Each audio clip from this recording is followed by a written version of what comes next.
सत श्री अकाल। Punjab 10 news TV ते जग सुनेहा टीवी विच तुहाडा स्वागत करते हैं। अज असी निर्मल सिंह राजियाणा जिहड़े पंजाब मजदूर शक्ति पार्टी भारत के प्रधान ने उन्हां नाल गल करन आए हैं। पिछले दिनी जिहड़ा खेती आर्डीनेंस बिल पास होया उहदे संबंध विच निर्मल सिंह राजियाणा की सोचते ने, मजदूर जथेबंदियां की सोचदियां ने। असी देखिया कि इस धरनिਆਂ ਦੇ ਵਿੱਚ ਜਿਹੜੇ 25 तरीक ਨੂੰ किसानां ने काल दी सी कि बंद दी है जो, पर ਉਹਦੇ ਵਿੱਚ देखा गया कि मजदूर पार्टियां बहुत घट देखिया गई, मजदूर लोगों को बहुत घट देखा गया।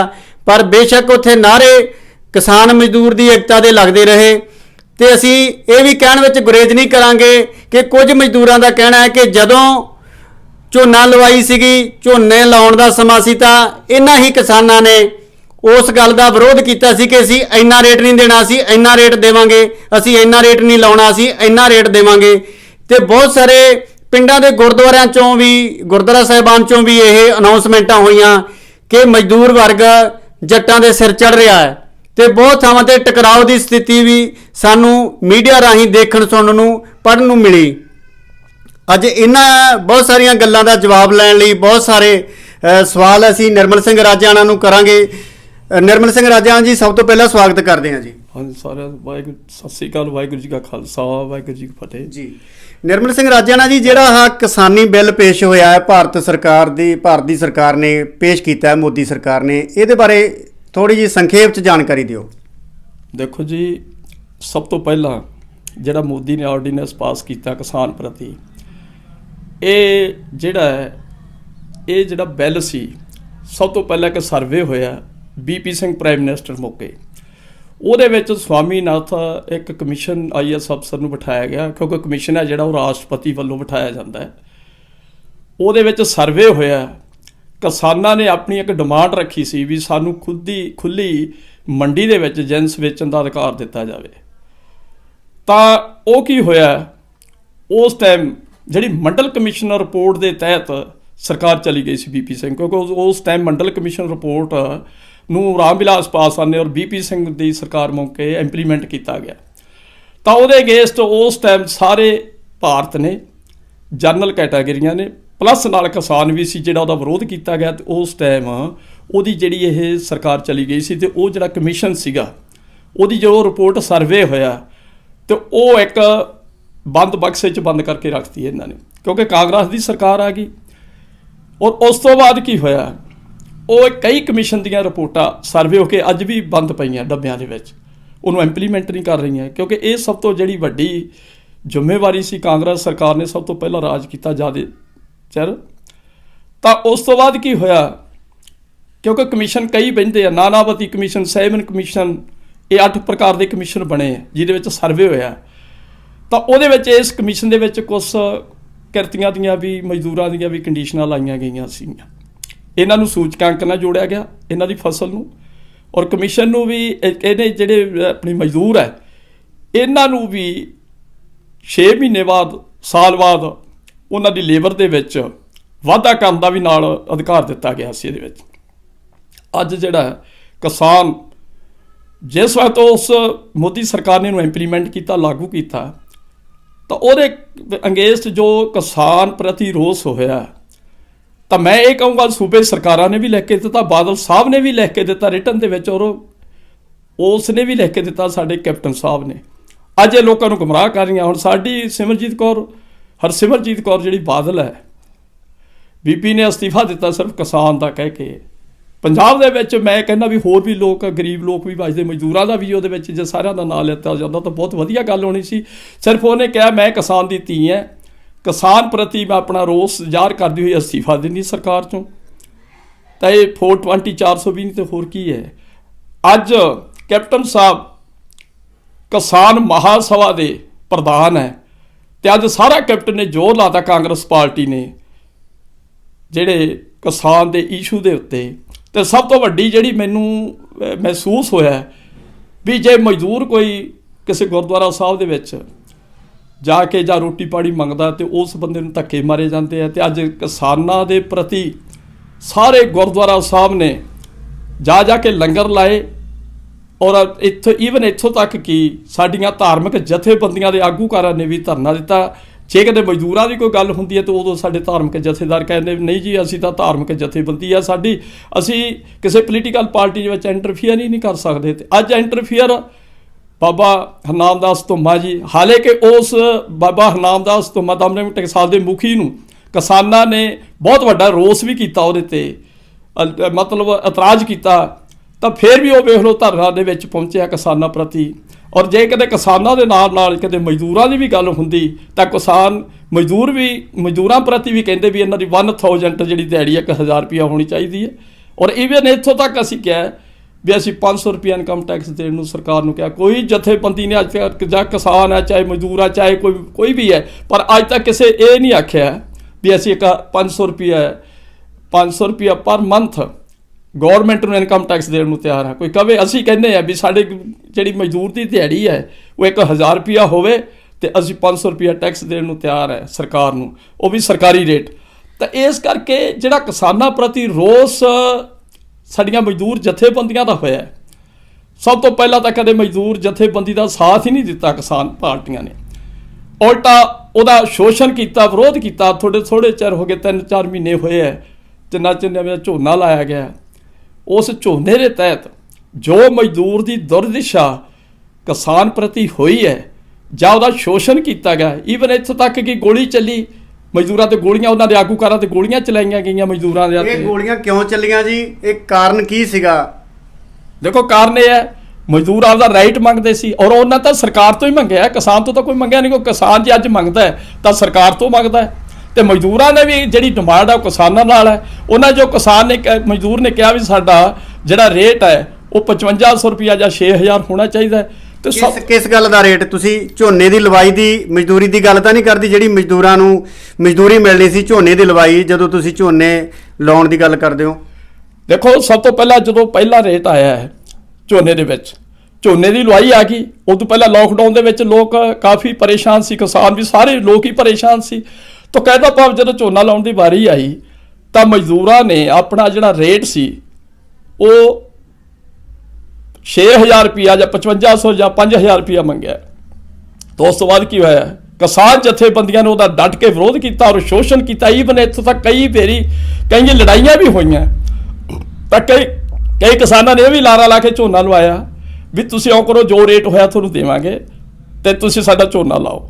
ਔਰ ਝੋਨਾ ਕੀ ਰੇਟ ਹੈ ਉਹ ਅੱਜ ਤੱਕ ਰੇਟ ਵੀ ਨਹੀਂ ਦਿੱਤਾ ਗਿਆ। ਅੱਜ ਤੱਕ ਜਿਹੜੇ ਮਜ਼ਦੂਰਾਂ ਪ੍ਰਤੀ ਇੰਨਾ ਰੋਸ ਹੈ ਮਜ਼ਦੂਰਾਂ ਦੇ ਵਿੱਚ, ਅੱਜ ਕੋਈ ਸਮੂਲੀਅਤ ਨਹੀਂ। ਕਿਸੇ ਜਥੇਬੰਦੀ ਨੇ ਐਵੇਂ ਹੁਣ ਕਹਿੰਦੇ ਕਿਸਾਨ ਮਜ਼ਦੂਰ ਏਕਤਾ ਜਿੰਦਾਬਾਦ, ਉਦੋਂ ਤਾਂ ਕਹਿੰਦੇ ਜਿੰਦਾਬਾਦ ਕਹੀ ਨਹੀਂ। ਔਰ ਇੱਥੋਂ ਤੱਕ ਹੋਇਆ ਕਿ ਇਹਨਾਂ ਨੇ ਪ੍ਰਵਾਸੀ ਮਜ਼ਦੂਰਾਂ ਤੋਂ, ਬਿਹਾਰ ਦੇ ਜਾਂ ਕਿਤੋਂ ਵੀ ਲਿਆ ਕੇ ਬਾਹਰਲੇ ਸੂਬੇ ਦੇ ਵਿੱਚੋਂ, ਤੇ ਇਹਨਾਂ ਦਾ ਝੋਨਾ ਲਵਾਇਆ ਗਿਆ। ਔਰ ਮਜ਼ਦੂਰਾਂ ਦਾ ਕਿੰਨਾ ਇੱਥੇ ਸ਼ੋਸ਼ਣ ਵੀ ਹੋਇਆ ਔਰ ਉਹਨਾਂ ਨੂੰ ਫਾਈਨੈਂਸ਼ੀਅਲੀ ਕਿੰਨਾ ਲਾਸ ਹੋਇਆ। ਤਾਂ ਨਿਰਮਲ ਸਿੰਘ ਜੀ, ਜਿਹੜਾ ਧਰਨਾ ਲੱਗਿਆ 25 ਤਰੀਕ ਨੂੰ ਕਿਸਾਨਾਂ ਦਾ, ਉਹਦੇ 'ਚ ਦੇਖਿਆ ਗਿਆ ਕਿ ਮਜ਼ਦੂਰ ਵਰਗ ਦਾ ਜਿਹੜੀ ਸ਼ਮੂਲੀਅਤ ਘੱਟ ਸੀ, ਤੇ ਮਜ਼ਦੂਰ ਵਰਗ ਨਾਲ ਜਿਹੜੀਆਂ ਸੰਬੰਧਿਤ ਜਥੇਬੰਦੀਆਂ ਉਹ ਜਥੇਬੰਦੀਆਂ ਦੇ ਆਗੂ ਵੀ ਬਹੁਤ ਘੱਟ ਦੇਖਣ ਨੂੰ ਮਿਲੇ, ਨਾ ਮਾਤਰੀ। ਇਹਦੇ ਬਾਰੇ ਤੁਸੀਂ ਕੀ ਕਹਿਣਾ ਚਾਹੋਗੇ? ਦੇਖੋ ਜਿਹੜੀ ਮਜ਼ਦੂਰ ਦੀ ਸ਼ਮੂਲੀਅਤ ਨਾ ਹੋਣ ਦਾ ਕਾਰਨ ਪਹਿਲਾ ਰੋਸ, ਕਿਉਂਕਿ ਮਜ਼ਦੂਰ ਨੇ ਆਪਦੀ ਦਿਹਾੜੀ ਵਧਾਉਣ ਦੀ ਕੋਸ਼ਿਸ਼ ਕੀਤੀ, ਝੋਨਾ ਲਵਾਈ ਦੇਣ ਦੀ ਕੋਸ਼ਿਸ਼ ਕੀਤੀ। ਦੇਖੋ ਕਿਸਾਨ ਦਾ ਜਿਹੜਾ ਤੁਸੀਂ ਦੇਖਿਆ ਵੀ ਲੋਕਡਾਊਨ ਦੇ ਵਿੱਚ, ਮੈਂ ਕਹੂੰਗਾ ਸਭ ਤੋਂ ਜ਼ਿਆਦਾ ਜਿਹੜਾ ਲਾਸ ਹੋਇਆ ਮਜ਼ਦੂਰ ਦਾ ਤੇ ਦੁਕਾਨਦਾਰਾਂ ਦਾ ਹੋਇਆ। ਕਿਉਂ ਹੋਇਆ? ਕਿਉਂਕਿ ਉਹਨਾਂ ਦੇ ਅੱਜ ਵੀ ਦੁਕਾਨਦਾਰਾਂ ਦਾ ਜਿਹੜਾ ਮਾਲ ਸਟੋਰ ਹੋਇਆ ਪਿਆ ਤੇ ਅੱਜ ਵੀ ਵਿਕ ਨਹੀਂ ਰਿਹਾ। ਕਿਸਾਨ ਨੇ ਆਪਦੀ ਫਸਲ ਵੇਚੀ, ਫਸਲ ਦੇ ਵਿੱਚ 200 ਰੁਪਇਆ ਪਰ ਕੁਇੰਟਲ ਕਿਸਾਨ ਨੂੰ ਉਹਦਾ ਫਾਇਦਾ ਹੋਇਆ, ਸਰਕਾਰ ਨੇ ਦਿੱਤਾ ਹੈ। ਅੱਜ ਵੀ ਜਿਹੜੀ ਸਰਕਾਰ ਖੁੱਲੀ ਮੰਡੀ, ਇਹਨਾਂ ਦੀ ਆਪਣੀ ਮੰਗ ਸੀ, ਉਹਨੂੰ ਲੈ ਕੇ ਅੱਜ ਵੀ ਰੋਸ ਕਰ ਰਹੇ ਆ, ਕਿਉਂਕਿ ਖੁੱਲੀ ਮੰਗ ਇਹਨਾਂ ਦੀ ਖੁਦ ਆਪਣੀ ਸੀ ਕਿਸਾਨਾਂ ਦੀ। 17 ਜਥੇਬੰਦੀਆਂ ਔਰ ਸਾਰੇ ਸੂਬੇ ਸਰਕਾਰਾਂ ਨੇ ਲਿਖ ਕੇ ਦਿੱਤਾ ਵੀ ਸਾਨੂੰ ਖੁੱਲੀ ਮੰਡੀ ਵੇਚਣ ਦਾ, ਸਾਡੀ ਫਸਲ ਦਾ ਸਾਨੂੰ ਅਧਿਕਾਰ ਦਿੱਤਾ ਜਾਵੇ। ਅੱਜ ਉਸ ਨੂੰ ਇੰਪਲੀਮੈਂਟ ਕੀਤਾ ਗਿਆ ਔਰ ਉਹਦਾ ਐਕਟ ਬਣ ਗਿਆ, ਕਾਨੂੰਨ ਬਣ ਗਿਆ। ਅੱਜ ਅਸੀਂ ਉਹਦੇ ਅਗੇਂਸਟ ਰੋਸ ਕਰ ਰਹੇ ਹਾਂ। ਇਹ ਆਪਣੀ ਮੰਗ ਸੀ ਕਿਸਾਨਾਂ ਦੀ। ਔਰ ਜਿਹੜਾ ਮਜ਼ਦੂਰਾਂ ਦਾ ਰੋਸ, ਤੁਸੀਂ ਸਮੂਲੀਅਤ ਦੀ ਗੱਲ ਕੀਤੀ ਹੈ, ਸਮੂਲੀਅਤ ਤਾਂ ਹੁਣ ਤੁਸੀਂ ਆਪ ਹੀ ਦੇਖ ਲਓ ਵੀ ਕਿਸੇ ਕਿਸਾਨ ਦੇ ਮੂੰਹ ਅੱਜ ਤੱਕ, ਹੁਣ ਵੀ ਪ੍ਰੋਟੈਸਟ ਹੋਇਆ, ਇਹਨਾਂ ਨੇ ਕਿਸਾਨ ਮਜ਼ਦੂਰਾਂ ਨੂੰ ਵਿੱਚ ਕਿਹਾ ਵੀ ਸਾਡੇ ਨਾਲ, ਪਰ ਆਏ ਨਹੀਂ। ਪਰ ਕੁਛ ਜਿਹੜੀ ਅੱਜ ਵੀ ਕਿਸੇ ਕਿਸਾਨ ਲੀਡਰ ਦੇ ਮੂੰਹੋਂ ਇਹ ਨਹੀਂ ਕਿਹਾ ਵੀ ਮਜ਼ਦੂਰ ਦੀ ਦਿਹਾੜੀ ਵਧਾਈ ਜਾਵੇ ਤੇ ਉਹ ਮਜ਼ਦੂਰ ਕਿਸ ਹਿਸਾਬ ਨਾਲ ਇਹਨਾਂ ਦੇ ਵਿੱਚ ਸ਼ਮੂਲੀਅਤ ਕਰਨਗੇ। ਮੈਂ ਤਾਂ ਇਹੀ ਗੱਲ ਕਰੂੰਗਾ, ਜਿਹੜੇ ਮਜ਼ਦੂਰ ਆ ਉਹ ਆਪਣੀਆਂ ਹੱਕੀ ਮੰਗਾਂ ਨੂੰ ਲੈ ਕੇ ਆਪਣੀ ਇੱਕ ਵੱਖਰੀ ਪਛਾਣ ਬਣਾਉਣ, ਕਿਉਂਕਿ ਇਹਨਾਂ ਦੇ ਵਿੱਚ ਰਲ ਕੇ ਧਰਨਾ ਹੀ ਨਾ ਲਾਉਣ, ਆਪਣਾ ਵੱਖਰਾ ਧਰਨਾ ਲਾਉਣ, ਆਪਣੀ ਵੱਖਰੀ ਪਛਾਣ ਬਣਾਉਣ, ਤਾਂ ਜੋ ਜਿਹੜੀ ਇਹਨਾਂ ਦੀ ਜਿਹੜੀ ਗੱਲ ਹੈ ਵਿਧਾਨ ਸਭਾ ਲੋਕ ਸਭਾ 'ਚ ਹੋ ਸਕੇ ਇਹਨਾਂ ਦੇ ਆਪਣੇ ਮੁੱਦਿਆਂ ਦੀ ਉਹ ਸ਼ਮੂਲੀਅਤ ਬਣਾਉਣ, ਆਪਦੀ ਸਰਕਾਰ ਲੈ ਕੇ ਜਾਣ। ਅੱਛਾ ਚਲੋ, ਜੇ ਬਿੱਲ ਲਾਗੂ ਹੋ ਗਿਆ, ਖੇਤੀ ਆਰਡੀਨੈਂਸ ਜਿਹੜਾ ਬਿੱਲ ਲਾਗੂ ਹੋ ਗਿਆ, ਅੱਜ ਰਾਸ਼ਟਰਪਤੀ ਨੇ ਵੀ ਉੱਥੇ ਸਾਈਨ ਕਰ ਦਿੱਤੇ ਆ, ਤੇ ਇਹਦੇ ਨਾਲ ਮਜ਼ਦੂਰ ਵਰਗ ਨੂੰ ਕੀ ਫਾਇਦਾ ਹੋਵੇਗਾ ਜਾਂ ਮਜ਼ਦੂਰ ਵਰਗ ਦਾ ਨੁਕਸਾਨ ਹੋਵੇਗਾ? ਇਹਦੇ ਬਾਰੇ ਤੁਹਾਡੇ ਕੀ ਵਿਚਾਰ ਹੈ?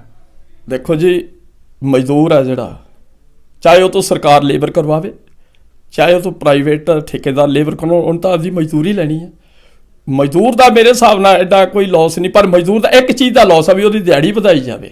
ਅੱਜ ਵੀ ਅਸੀਂ ਪ੍ਰਧਾਨ ਮੰਤਰੀ ਜੀ ਨੂੰ ਮਿਲ ਰਹੇ ਹਾਂ ਥੋੜ੍ਹੇ ਦਿਨਾਂ ਨੂੰ, ਔਰ ਉਹਨਾਂ ਤੋਂ ਟਾਈਮ ਲੈ ਰਹੇ ਹਾਂ, ਅਸੀਂ ਰਾਸ਼ਟਰਪਤੀ ਜੀ ਤੋਂ ਟਾਈਮ ਲੈ ਰਹੇ ਹਾਂ, ਗਵਰਨਰ ਪੰਜਾਬ ਤੋਂ ਲੈ ਰਹੇ ਹਾਂ, ਤਾਂ ਅਸੀਂ ਉਹਨਾਂ ਨੂੰ ਇਹੀ ਚੀਜ਼ ਹੀ ਦੇਣ ਚੱਲੇ ਆ ਵੀ ਜੇ ਤੁਸੀਂ ਕਿਸਾਨਾਂ ਨੂੰ ਦੇ ਸਕਦੇ ਆ ਤਾਂ ਮਜ਼ਦੂਰਾਂ ਦਾ ਵੀ ਉਹਦਾ ਰੇਟ ਵਧਾਇਆ ਜਾਵੇ, ਕਿਉਂਕਿ ਅੱਜ ਗਰੀਬੀ ਬਹੁਤ ਜ਼ਿਆਦਾ ਹੈ। ਔਰ 261 ਰੁਪਏ ਇਹਨਾਂ ਨੇ ਨਰੇਗਾ ਦੇ ਵਿੱਚ ਰੇਟ ਦਿੱਤਾ ਮਜ਼ਦੂਰ ਨੂੰ, 261 ਰੁਪਏ ਨਾਲ ਤਾਂ ਉਹਦਾ ਚੁੱਲ੍ਹਾ ਹੀ ਨਹੀਂ ਤਪਦਾ। ਨਰੇਗਾ ਕੋਈ ਰੇਟ ਥੋੜ੍ਹਾ ਹੈ ਇਹ, ਤਾਂ ਇਸ ਕਰਕੇ ਉਹਦੇ ਵਿੱਚ ਵੀ ਸਾਡੀ ਸੂਬਾ ਸਰਕਾਰਾਂ ਨੇ ਇੰਨੀ ਘਪਲੇਬਾਜ਼ੀ ਕੀਤੀ ਹੈ, ਕਿਸੇ ਨੂੰ 100 ਤੇ ਕੰਮ ਕਰਵਾਈ ਜਾਂਦੇ, ਕਿਸੇ ਨੂੰ 150 ਰੁਪਈਆ ਦੇਈ ਜਾਂਦੇ ਆ, ਕਈ ਇੱਥੋਂ ਤੱਕ ਸਾਨੂੰ ਪਤਾ ਲੱਗਾ ਵੀ 50 ਰੁਪਏ ਵੀ ਨਰੇਗਾ ਤੋਂ ਕੰਮ ਕਰਾਇਆ ਗਿਆ। ਅਸੀਂ ਇਹ ਸਰਕਾਰ ਨੂੰ ਬੇਨਤੀ ਕਰਾਂਗੇ ਵੀ ਜਿਹੜਾ ਨਰੇਗਾ ਇੱਕ ਮਹਿਕਮਾ, ਇਹਦਾ ਇੱਕ ਮੰਤਰੀ ਬਣਾਇਆ ਜਾਵੇ, ਉਹਦਾ ਇੱਕ ਵੱਖਰਾ ਮਹਿਕਮਾ ਬਣਾਇਆ ਜਾਵੇ, ਔਰ ਇਸ ਨੂੰ ਨਰੇਗਾ ਮਜ਼ਦੂਰਾਂ ਨੂੰ ਪੰਚਾਇਤਾਂ ਤੋਂ ਆਜ਼ਾਦ ਕੀਤਾ ਜਾਵੇ। ਤਾਂ ਇਸ ਕਰਕੇ ਮੇਰੇ ਹਿਸਾਬ ਨਾਲ ਜਿਹੜਾ ਇਹ ਬਿਲਕੁਲ ਐਜ ਏ ਜਸਟਿਸ ਇਨਸਾਫ ਮਿਲੂਗਾ। ਨਹੀਂ ਤਾਂ ਫਿਰ ਮਜ਼ਦੂਰਾਂ ਪ੍ਰਤੀ ਤਾਂ ਇਹਦਾ ਮਤਲਬ ਮੈਂ ਚਾਹੁੰਦਾ ਨਾ ਤਾਂ ਕਿਸਾਨ ਸਿੰਸੀਅਰ ਹੈ, ਨਾ ਕੋਈ ਸਰਕਾਰ ਸਿੰਸੀਅਰ ਹੈ, ਕਿਉਂਕਿ ਸਰਕਾਰ ਵੀ ਕਿਸਾਨਾਂ ਦੀ ਹੈ, ਕਿਸਾਨਾਂ ਦੀ ਸਰਕਾਰ ਹੁਣ ਤੱਕ ਚੱਲੀ ਆਈ ਹੈ। ਔਰ ਮੈਂ ਕਹੂੰਗਾ ਸਭ ਤੋਂ ਇੱਕ ਹੋਰ ਅਹਿਮ ਗੱਲ ਜਿਹੜੀ ਦੱਸਣੀ ਚਾਹੁੰਦਾ ਤੁਹਾਨੂੰ ਵੀ ਅੱਜ ਪ੍ਰਕਾਸ਼ ਸਿੰਘ ਬਾਦਲ ਦੇ ਅੰਗੇਸ ਸਾਰੇ ਕਿਸਾਨ ਹੋਏ ਬੈਠੇ ਆ, ਉਹਦੀ ਮੁਰਦਾਬਾਦ ਜਿੰਦਾਬਾਦ ਵੀ ਕਰਦੇ ਆ, ਪਰ ਜਿੰਨਾ ਕਿਸਾਨ ਦਾ ਫਾਇਦਾ ਪ੍ਰਕਾਸ਼ ਸਿੰਘ ਬਾਦਲ ਨੇ ਕੀਤਾ ਹੈ, ਮੈਨੂੰ ਪਤਾ ਅੱਜ ਤੱਕ ਕਿਸੇ ਦਾ ਕਿਸਾਨ ਦਾ ਫਾਇਦਾ ਕਿਸੇ ਮੰਤਰੀ ਭਾਵੇਂ ਉਹ ਕਾਂਗਰਸ ਹੋਵੇ ਚਾਹੇ ਕੋਈ ਹੋਰ ਹੋਵੇ, ਪਰ ਸਭ ਤੋਂ ਜ਼ਿਆਦਾ ਜਿਹੜਾ ਫਾਇਦਾ ਅੱਜ ਬਾਦਲ ਸਾਹਿਬ ਸਰਦਾਰ ਪ੍ਰਕਾਸ਼ ਸਿੰਘ ਬਾਦਲ ਜੀ ਕਰਕੇ ਗਏ ਹੈ। ਤਾਂ ਮੈਂ ਇਹ ਵੀ ਕਹੂੰਗਾ ਵੀ ਕਿਸਾਨਾਂ ਨੂੰ ਜੋ ਉਹਦਾ ਢੁਕਵਾਂ ਡੈਜਿਗਨੇਸ਼ਨ ਆ ਉਹਦੇ ਮੁਤਾਬਕ ਬੁਲਾਉਣਾ ਚਾਹੀਦਾ ਹੈ। ਅੱਜ ਅਸੀਂ ਮੋਦੀ ਸਾਹਿਬ ਨੂੰ ਕਹੀਏ ਵੀ ਮੋਦੀ ਨੇ ਇੱਕ ਗੱਲ ਮਾੜੀ ਕਿਹੜੀ ਕਰਤੀ, ਇਹਨਾਂ ਨੂੰ 6000 ਰੁਪਇਆ ਸਾਲ ਬਾਅਦ ਉਹ ਕਿਸਾਨਾਂ ਨੂੰ ਦੇਈ ਜਾਂਦਾ ਹੈ, ਔਰ ਮਜ਼ਦੂਰ ਨੂੰ ਕੀ ਦਿੱਤਾ? ਕੁਛ ਵੀ ਨਹੀਂ ਦਿੱਤਾ। ਮਜ਼ਦੂਰ ਫੇਰ ਵੀ ਮੋਦੀ ਦੇ ਅਗੇਂਸਟ ਨਹੀਂ ਬੋਲਦਾ। ਕਿਸਾਨ ਸਾਰਾ ਲੈਣ ਦੇ ਬਾਵਜੂਦ ਵੀ ਪ੍ਰਧਾਨ ਮੰਤਰੀ ਹੈ ਫਿਲਹਾਲ, ਕੋਈ ਉਹਦੇ ਲੀੜੇ ਪਰਖੀ ਜਾਂਦਾ ਲੱਖ ਰੁਪਏ ਦੇ। ਹੁਣ ਪ੍ਰਧਾਨ ਮੰਤਰੀ ਜਿਹੜਾ ਇੱਕ ਰਾਜਾ ਹੈ, ਹੁਣ ਉਹ ਪਾਟੇ ਲੀੜੇ ਪਾ ਕੇ ਜਾਵੇ, ਇਹਦਾ ਮਤਲਬ ਇਹਦਾ ਜਾਤੀ ਸ਼ੋਸ਼ਣ ਧਰਮ ਸ਼ੋਸ਼ਣ ਪ੍ਰਧਾਨ ਮੰਤਰੀ ਦਾ ਵੀ ਹੋ ਰਿਹਾ ਤੇ ਸਾਡੇ ਮਜ਼ਦੂਰਾਂ ਦਾ ਤਾਂ ਹੋਣਾ ਹੀ ਹੋਣਾ, ਇਹਨਾਂ ਲੋਕਾਂ ਨੇ ਕਰਨਾ। ਨਿਰਮਲ ਸਿੰਘ ਜੀ, ਤੁਸੀਂ ਖੁਦ ਵੀ ਮਜ਼ਦੂਰ ਜਥੇਬੰਦੀ ਦੇ ਪ੍ਰਧਾਨ ਹੋ ਤੇ ਮਜ਼ਦੂਰਾਂ 'ਚ ਵੀ ਕਈ ਜਥੇਬੰਦੀਆਂ ਨੇ ਅਲੱਗ-ਅਲੱਗ, ਇਹ ਇੱਕ ਝੰਡੇ ਥੱਲੇ ਕਿਉਂ ਨਹੀਂ ਹੋ ਜਾਂਦੇ? ਜੇ ਇੱਕ ਝੰਡੇ ਥੱਲੇ ਹੋ ਜਾਣ, ਕੋਈ ਮੰਗ ਆਪਦੀ ਮਨਵਾ ਸਕਣ, ਤੁਹਾਨੂੰ ਨਹੀਂ ਲੱਗਦਾ ਵੀ ਇੱਕ ਮਜ਼ਦੂਰਾਂ 'ਚ ਚਾਹੀਦਾ? ਜਿੱਦਾਂ ਇੱਕ ਕਿਸਾਨ ਜਥੇਬੰਦੀਆਂ, ਉਹ ਵੀ ਕਈ ਬਹੁਤ ਸਾਰੀਆਂ ਜਥੇਬੰਦੀਆਂ ਬਣੀਆਂ, ਉਹਦੇ ਮਜ਼ਦੂਰਾਂ ਦੀਆਂ ਵੀ ਕਈ ਜਥੇਬੰਦੀਆਂ ਤੇ ਅਲੱਗ-ਅਲੱਗ ਉਹਨਾਂ ਦਾ ਝੰਡਾ ਹੁੰਦਾ ਤੇ ਅਲੱਗ-ਅਲੱਗ ਉਹਨਾਂ ਦੇ ਲੀਡਰ ਹੁੰਦੇ, ਤੇ ਕਿਉਂ ਨਹੀਂ ਇੱਕ ਝੰਡੇ ਥੱਲੇ ਹੋ ਜਾਂਦੇ ਜਿਹਦੇ ਕਰਕੇ ਕੋਈ ਮੰਗ ਸਰਕਾਰਾਂ ਤੋਂ ਮਨਵਾਈ ਜਾ ਸਕੇ? ਦੇਖੋ ਜੀ, ਸਭ ਤੋਂ ਪਹਿਲਾਂ ਮੈਂ ਤੁਹਾਨੂੰ ਕਲੀਅਰ ਕਰ ਦਿਆਂ ਵੀ ਜਿਹੜੀਆਂ ਮਜ਼ਦੂਰ ਉਹ ਜਥੇਬੰਦੀਆਂ, ਜਿਹੜੀ ਮਜ਼ਦੂਰ ਸ਼ਕਤੀ ਪਾਰਟੀ ਇੱਕ ਪੋਲੀਟੀਕਲ ਪਾਰਟੀ ਹੈ, ਤਾਂ ਮਜ਼ਦੂਰਾਂ ਦੀਆਂ ਜਥੇਬੰਦੀਆਂ ਤਾਂ ਹੋ ਸਕਦੀਆਂ, ਪਰ ਅੱਜ ਤੱਕ ਕਿਤੇ ਮਜ਼ਦੂਰਾਂ ਦੀ ਕੋਈ ਪਾਰਟੀ ਨਹੀਂ ਸੀ ਬਣੀ। ਅੱਜ ਮਜ਼ਦੂਰ ਸ਼ਕਤੀ ਪਾਰਟੀ ਇੱਕ ਮਜ਼ਦੂਰਾਂ ਦਾ ਇੱਕ ਪਲੇਟਫਾਰਮ ਬਣ ਚੁੱਕੀ ਹੈ। ਮੈਂ ਅੱਜ ਵੀ ਬੇਨਤੀ ਕਰੂੰਗਾ ਸਾਰੀਆਂ ਮਜ਼ਦੂਰ ਜਥੇਬੰਦੀਆਂ ਨੂੰ ਇਸ ਇੱਕ ਪਲੇਟਫਾਰਮ ਤੇ ਇਕੱਠੇ ਹੋ ਕੇ ਮਜ਼ਦੂਰ ਸ਼ਕਤੀ ਪਾਰਟੀ ਨਾਲ ਮਿਲ ਕੇ ਆਪਣੀਆਂ ਜਿਹੜੀਆਂ ਡਿਮਾਂਡਾਂ ਜਾਂ ਮੰਗਾਂ ਉਹਨੂੰ ਪੂਰਾ ਕਰਨ ਵਾਸਤੇ ਜਾਂ ਆਪਦੇ ਹੱਕ ਲੈਣ ਵਾਸਤੇ ਮਜ਼ਦੂਰ ਸ਼ਕਤੀ ਪਾਰਟੀ ਨੂੰ ਇੱਕ ਪਲੇਟਫਾਰਮ ਮਜ਼ਦੂਰ ਸ਼ਕਤੀ ਪਾਰਟੀ ਬਣਿਆ, ਤਾਂ ਉਹਦੇ ਵਿੱਚ ਇਹਨਾਂ ਨੂੰ ਆਪਣੀ ਜਿਹੜੀ ਸਰਕਾਰ ਦੇ ਵਿੱਚ ਆਪਣੀ ਵੱਖਰੀ ਪਛਾਣ ਕਰਕੇ ਸ਼ਮੂਲੀਅਤ ਕਰਨੀ ਚਾਹੀਦੀ ਹੈ, ਕਿਉਂਕਿ ਅੱਜ ਕਿਸਾਨ ਦੀ ਇੱਕ ਵੱਖਰੀ ਪਛਾਣ ਹੈ, ਮਜ਼ਦੂਰ ਦੀ ਕੋਈ ਪਛਾਣ ਨਹੀਂ। ਤਾਂ ਇਸ ਕਰਕੇ ਮੈਂ ਕਹੂੰਗਾ ਵੀ ਮਜ਼ਦੂਰ ਜਿਹੜੀਆਂ ਜਥੇਬੰਦੀਆਂ ਇੱਕ ਪਲੇਟਫਾਰਮ 'ਤੇ ਇਕੱਠੀਆਂ ਹੋ ਕੇ, ਤਾਂ ਅੱਜ ਉਹ ਆਪਣਾ ਇੱਕ ਪਲੇਟਫਾਰਮ ਮਜ਼ਦੂਰ ਸ਼ਕਤੀ ਪਾਰਟੀ ਬਣਿਆ, ਉਹਦੇ ਤੇ ਜਾ ਕੇ ਆਪਣੀ ਵੱਖਰੀ ਸ਼ਮੂਲੀਅਤ ਕਰਕੇ ਆਪਣਾ ਜਿਹੜੇ ਹੱਕ ਲੈਣ ਦੇ ਵਿੱਚ ਸਰਕਾਰ ਦੇ ਵਿੱਚ ਆਪਣੀ ਸ਼ਮੂਲੀਅਤ ਕਰਨ, ਜਾ ਕੇ ਆਪਣੇ ਹੱਕ ਲੈਣ। ਤਾਂ ਇਸ ਕਰਕੇ ਮੈਂ ਇਹੀ ਕਹੂੰਗਾ ਸਾਰੀਆਂ ਮਜ਼ਦੂਰ ਜਥੇਬੰਦੀਆਂ ਨੂੰ ਇਕੱਠੇ ਹੋ ਜਾਣਾ ਚਾਹੀਦਾ, ਕਿਉਂਕਿ ਇਕੱਠ ਲੋਹੇ ਦੀ ਲੱਠ ਹੁੰਦੀ ਹੈ ਸਾਰੀ।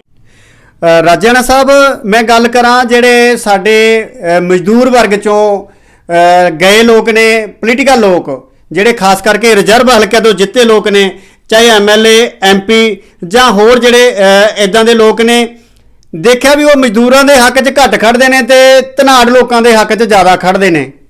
ਇਸ ਗੱਲ ਬਾਰੇ ਕੀ ਕਹਿਣਾ ਚਾਹੋਗੇ? ਤੇ ਜਿਹੜੇ ਜਿਹੜਾ 25 ਤਰੀਕ ਨੂੰ ਕਿਸਾਨਾਂ ਦਾ ਧਰਨਾ ਲਾਇਆ, ਇਹਦੇ ਵਿੱਚ ਬਹੁਤ ਸਾਰੇ ਧਾਰਮਿਕ ਸ਼ਖਸੀਅਤਾਂ ਵੀ ਹਾਜ਼ਰ ਹੋਈਆਂ ਤੇ ਕਲਾਕਾਰ ਵੀ ਹਾਜ਼ਰ ਹੋਏ, ਇਹਦੇ ਬਾਰੇ ਕੀ ਕਹਿਣਾ ਚਾਹੋਗੇ? ਦੇਖੋ, ਸਭ ਤੋਂ ਪਹਿਲਾਂ ਤਾਂ ਮੈਂ ਜਿਹੜੇ ਮਜ਼ਦੂਰਾਂ ਦੇ ਵਿੱਚੋਂ ਚੁਣ ਕੇ ਪਾਰਲੀਮੈਂਟ ਮੈਂਬਰ ਜਾਂ ਵਿਧਾਨ ਸਭਾ ਜਾਂ ਜੋ ਵੀ ਮੰਤਰੀ ਹੈ ਉਹ ਗਏ ਹੈ, ਉਹਨਾਂ ਦੇ ਵਿੱਚ ਇਹ ਸਭ ਤੋਂ ਵੱਡੀ ਜਿਹੜੀ, ਜਿਵੇਂ ਅਸੀਂ ਆਪਣੇ ਆਪ ਨੂੰ ਘੁਟਨ ਮਹਿਸੂਸ ਕਰਦੇ ਹਾਂ, ਉਹ ਘੁਟਨ ਮਹਿਸੂਸ ਕਰਦੇ ਵੀ ਜੇ ਅਸੀਂ ਸਿੱਧੇ ਮਜ਼ਦੂਰਾਂ ਦੇ ਵਿੱਚ ਧਰਨਾ ਲਾਇਆ ਤੇ ਹੋ ਸਕਦਾ ਸਾਨੂੰ ਬਾਦਲ ਸਾਹਿਬ ਟਿਕਟ ਹੀ ਨਾ ਦੇਣ ਜਾਂ ਕਾਂਗਰਸ ਕੈਪਟਨ ਹੁਣੀ ਟਿਕਟ ਹੀ ਨਾ ਦੇਣ। ਤੁਸੀਂ ਇਸ ਕਰਕੇ ਕੀ ਅਸੀਂ ਇਹਨਾਂ ਨੂੰ ਸਵਾਲ ਕਰਦੇ ਹਾਂ, ਸਾਡੇ ਮੰਤਰੀਆਂ ਨੂੰ, ਰਿਜ਼ਰਵ ਕੋਟਾ ਵਾਲਿਆਂ ਨੂੰ, ਜਾਂ ਸਾਡੇ MLA ਹੈ, ਪਾਰਲੀਮੈਂਟ ਮੈਂਬਰ ਆ, ਜੋ ਵੀ ਕੇਂਦਰੀ ਮੰਤਰੀ ਹੈ, ਕਿ ਕੱਲ੍ਹ ਨੂੰ ਮਜ਼ਦੂਰਾਂ ਦਾ ਧਰਨਾ ਲੱਗਿਆ ਕੀ ਉਹਦੇ ਵਿੱਚ ਸ਼ਮੂਲੀਅਤ ਕਰਨਗੇ?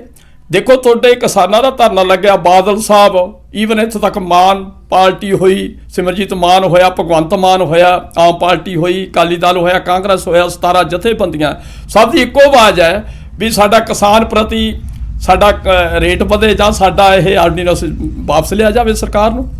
ਪਰ ਕੀ ਮਜ਼ਦੂਰ ਹੈ, ਮਜ਼ਦੂਰਾਂ ਦੇ ਨਾਲ ਸਾਡੇ MLA MP ਜਿਹੜੇ ਰਿਜ਼ਰਵ ਕੋਟੇ ਵਾਲੇ ਹੈ, ਕਿ ਉਹ ਸ਼ਮੂਲੀਅਤ ਕਰਨਗੇ? ਧਰਨਾ ਤਾਂ ਅਸੀਂ ਵੀ ਜੰਤਰ ਮੰਤਰ ਦਿੱਲੀ ਦੇ ਵਿੱਚ ਜਾ ਕੇ ਲਾਉਣਾ ਹੈ ਮਜ਼ਦੂਰਾਂ ਨੇ, ਤਾਂ ਕੀ ਉਹਦੇ ਵਿੱਚ ਸ਼ਮੂਲੀਅਤ ਕਰ ਸਕਦੇ ਆ? ਜੇ ਸ਼ਮੂਲੀਅਤ ਕਰਨ ਤਾਂ ਬਹੁਤ ਵਧੀਆ ਗੱਲ ਹੈ, ਜੇ ਨਹੀਂ ਕਰਦੇ ਤਾਂ ਕੱਲ੍ਹ ਨੂੰ ਜਿਹੜੀ ਰਿਜ਼ਰਵ ਜਿਹੜੀ ਵੋਟ ਹੈ ਉਹਦੇ ਪ੍ਰਤੀ ਇਹ ਕੱਲ੍ਹ ਨੂੰ ਜਾਣ।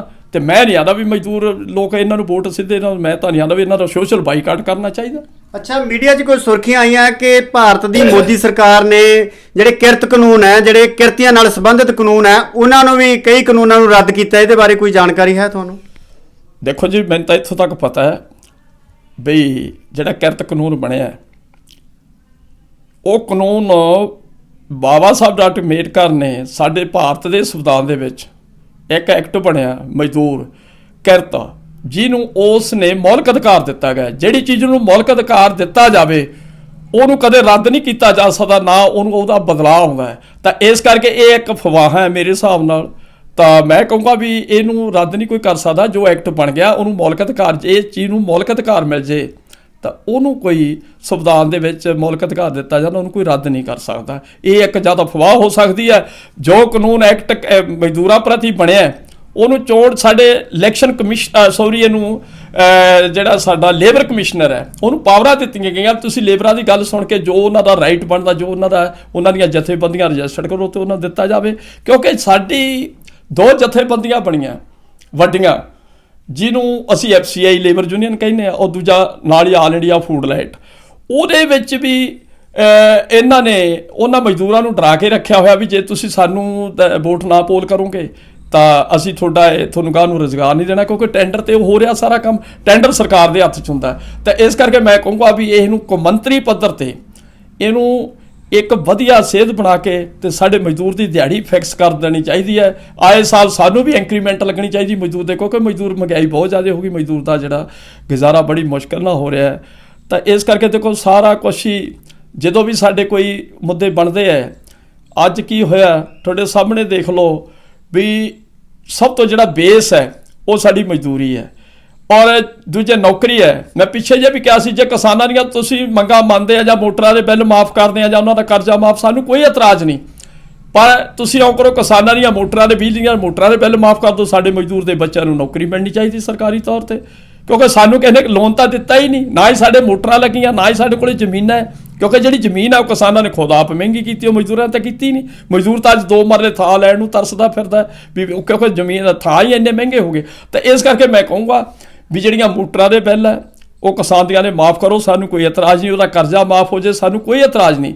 ਪਰ ਸਾਨੂੰ ਇਤਰਾਜ਼ ਇੱਕ ਚੀਜ਼ ਤੇ ਵੀ ਸਾਡੇ ਮਜ਼ਦੂਰ ਦੀ ਦਿਹਾੜੀ ਵਧਣੀ ਚਾਹੀਦੀ ਆ, ਔਰ ਜੇ ਇਹਨਾਂ ਦੇ ਮੋਟਰਾਂ ਦੇ ਬਿੱਲ ਮਾਫ ਹੁੰਦੇ ਆ ਤਾਂ ਸਾਡੇ ਮਜ਼ਦੂਰ ਨੂੰ ਸਰਕਾਰੀ ਨੌਕਰੀ ਮਿਲਣੀ ਚਾਹੀਦੀ ਆ। ਇਹ ਜ਼ਰੂਰ ਅਸੀਂ ਕਹਾਂਗੇ, ਕਿਉਂਕਿ ਸਾਡੇ ਪੜ੍ਹੇ ਲਿਖੇ ਬੱਚੇ, ਸਾਨੂੰ ਪਤਾ ਹੈ, ਅਸੀਂ ਗਰਾਸ ਰੂਟ ਤੇ ਜਾ ਕੇ ਪਿੰਡਾਂ ਦੇ ਵਿੱਚ ਬੱਚੀਆਂ ਸਾਡੀਆਂ BA MA B.Ed ਝੋਨਾ ਲਾਉਂਦੀਆਂ ਦੇਖੀਆਂ, ਉਹ ਕਿਹਨੇ ਲਾਈਆਂ? ਇਹ ਮੌਕੇ ਦੀ ਸਰਕਾਰ ਨੇ ਉਹਨਾਂ ਨੂੰ ਐਜ ਏ ਜਸਟਿਸ ਜਾਂ ਉਹਨਾਂ ਨੂੰ ਇਨਸਾਫ ਨਹੀਂ ਦਿੱਤਾ ਕਰਕੇ ਸਾਡੀਆਂ ਬੱਚੀਆਂ ਜਿਹੜੀਆਂ ਬੱਚੇ MA B.Ed ਉਹ ਝੋਨਾ ਲਾਉਂਦੇ ਦੇਖੇ ਗਏ। ਤਾਂ ਇਸ ਕਰਕੇ ਇਹ ਸਾਰੀ ਦੇਣ ਸਾਡੀ ਸੂਬਾ ਸਰਕਾਰ ਦੀ ਆ, ਅਸੀਂ ਕੇਂਦਰ ਤੇ ਵੀ ਨਹੀਂ ਇਹ ਨਿਰਭਰ, ਕਿਉਂਕਿ ਸਾਡੀ ਸੂਬਾ ਸਰਕਾਰ ਨੇ ਸਾਨੂੰ ਨੌਕਰੀਆਂ ਦੇਣੀਆਂ ਸੀ, ਉਹ ਨੌਕਰੀਆਂ ਇਹਨਾਂ ਨੇ ਬੰਦ ਹੀ ਕਰਤੀਆਂ। ਨਾਲ ਹੀ ਮੈਂ ਇੱਕ ਗੱਲ ਰਾਸ਼ਟਰਪਤੀ ਜੀ ਨੂੰ ਅਸੀਂ ਮੈਮੋਰੈਂਡਮ ਵੀ ਦਿੱਤਾ ਹੈ ਔਰ ਮੰਗ ਪੱਤਰ ਗਵਰਨਰ ਸਾਹਿਬ ਨੂੰ ਵੀ ਦਿੱਤਾ ਹੈ। ਅਸੀਂ ਮੰਗਦੇ ਪੱਤਰ ਦੇ ਵਿੱਚ ਇੱਕ ਗੱਲ ਕਹੀ ਹੈ ਵੀ ਕੋਈ ਵੀ ਬੱਚਾ ਚਾਹੇ ਜਨਰਲ ਕੈਟਾਗਰੀ ਦਾ, SC ਦਾ, BC ਦਾ, ਕੋਈ ਸਾਨੂੰ ਇਹਦੇ ਨਾਲ ਮਤਲਬ ਨਹੀਂ, ਜੇ ਉਹ ਬੱਚਾ ਉਹਦੀ ਜਿਹੜੀ ਹੱਦ ਉਮਰ ਹੈ ਤੁਸੀਂ 21 ਸਾਲ 35 ਸਾਲ ਤੱਕ ਉਹਦੀ ਲਿਮਟ ਰੱਖਦੇ ਆ ਤਾਂ ਉਹ ਲਿਮਟ ਨੂੰ ਬੰਦ ਕੀਤਾ ਜਾਵੇ। ਸਰਕਾਰ ਤੋਂ ਭਾਵੇਂ ਤੁਸੀਂ 50 ਸਾਲ ਦੀ ਉਮਰ ਦਾ ਕਿਉਂ ਨਾ ਹੋਵੇ, ਉਹ ਡਿਗਰੀ ਹੋਲਡਰ ਨੂੰ ਜਾਂ ਬੱਚੇ ਨੂੰ ਪੜ੍ਹੇ ਲਿਖੇ ਨੌਕਰੀ ਦੇਣੀ ਚਾਹੀਦੀ, ਚਾਹੇ 55 ਸਾਲ ਦੀ, ਕਿਉਂਕਿ ਸਾਡੇ ਬੱਚਿਆਂ ਦੀ ਇੱਛਾ ਸ਼ਕਤੀ ਖਤਮ ਹੁੰਦੀ ਜਾਂਦੀ ਪੜ੍ਹਾਈ ਪ੍ਰਤੀ। ਤੇ ਇਸ ਕਰਕੇ ਮੈਂ ਬੇਨਤੀ ਕਰੂੰਗਾ ਕੇਂਦਰ ਸਰਕਾਰ ਨੂੰ, ਇੱਕ ਸਾਡੇ ਭਾਰਤ ਦੇ ਪ੍ਰਾਈਮ ਮਿਨਿਸਟਰ ਨੂੰ, ਪ੍ਰਧਾਨ ਮੰਤਰੀ ਨਰਿੰਦਰ ਮੋਦੀ ਜੀ ਨੂੰ, ਔਰ ਨਾਲ ਹੀ ਮੈਂ ਬਹੁਤ ਹੀ ਸਾਡੇ ਅਹਿਮ ਜਿਹੜੇ ਮਜ਼ਦੂਰਾਂ ਦੇ ਜਿਹਨੂੰ ਅਸੀਂ ਥੰਮ ਵੀ ਕਹਿ ਦਿੰਦੇ ਹਾਂ ਤਾਂ ਰਾਮ ਵਿਲਾਸ ਪਾਸਵਾਨ ਜੀ ਨੂੰ ਵੀ ਇਹ ਬੇਨਤੀ ਕਰੂੰਗਾ ਵੀ ਇਹ ਪਾਰਲੀਮੈਂਟ ਦੇ ਵਿੱਚ ਇੱਕ ਇਸ਼ੂ ਮੁੱਦਾ ਰੱਖਿਆ ਜਾਵੇ ਜਿਹਦੇ ਤੇ ਚਰਚਾ ਕਰਾਈ ਜਾਵੇ। ਚਾਹੇ ਜਨਰਲ ਦਾ ਬੱਚਾ, ਚਾਹੇ SC ਦਾ, ਉਹ ਚਾਹੇ 55 ਸਾਲ ਦਾ, ਚਾਹੇ 50 ਸਾਲ ਦਾ, ਉਹਨੂੰ ਨੌਕਰੀ ਜ਼ਰੂਰ ਦਿੱਤੀ ਜਾਵੇ। ਨਹੀਂ ਤਾਂ ਸਾਡੇ ਬੱਚਿਆਂ ਦੇ ਜਿਹੜੇ ਮਨੋ ਜਿਹੜੀ ਸ਼ਕਤੀ ਹੈ, ਇੱਛਾ ਸ਼ਕਤੀ ਹੈ, ਉਹ ਖਤਮ ਹੁੰਦੀ ਜਾ ਰਹੀ ਹੈ। ਉਹ ਜਿਹੜੀਆਂ ਉਹਨਾਂ ਦੀਆਂ ਡਿਗਰੀਆਂ ਜਿਹੜੀਆਂ ਪੜ੍ਹਾਈਆਂ ਉਹ ਬਿਲਕੁਲ ਮਤਲਬ ਇੱਕ ਅਨਪੜ੍ਹ ਤੋਂ ਵੀ ਭੈੜੇ ਹੋ ਰਹੇ ਆ। ਤੇ ਇਸ ਕਰਕੇ ਮੈਂ ਬੇਨਤੀ ਕਰੂੰਗਾ ਭਾਰਤ ਸੂਬਾ ਸਰਕਾਰ ਨੂੰ ਵੀ ਬੇਨਤੀ ਕਰੂੰਗਾ, ਸਾਰੀਆਂ ਮਜ਼ਦੂਰ ਜਥੇਬੰਦੀਆਂ ਨੂੰ ਇੱਕ ਪਲੇਟਫਾਰਮ ਤੇ ਇਕੱਠੇ ਹੋ ਜਾਣਾ ਚਾਹੀਦਾ ਹੈ। ਇਹ ਕਹਿਣਾ ਸੀ ਨਿਰਮਲ ਸਿੰਘ ਰਾਜੇਆਣਾ, ਪ੍ਰਧਾਨ ਮਜ਼ਦੂਰ ਸ਼ਕਤੀ ਪਾਰਟੀ ਭਾਰਤ, ਜਿਨ੍ਹਾਂ ਨੇ ਆਪਣੇ ਵਿਚਾਰ ਤੁਹਾਡੇ ਨਾਲ ਪ੍ਰਗਟ ਕੀਤੇ ਹੈ। ਕੈਮਰਾਮੈਨ ਸੁਖਮੀਤ ਸਿੰਘ ਰੂਬਲ ਦੇ ਨਾਲ ਪ੍ਰਗਟ ਸਿੰਘ ਰਾਜੇਆਣਾ, ਪੰਜਾਬ 10 ਨਿਊਜ਼ TV ਤੇ ਜਗ ਸੁਨੇਹਾ TV, ਰਾਜੇਆਣਾ, ਮੋਗਾ।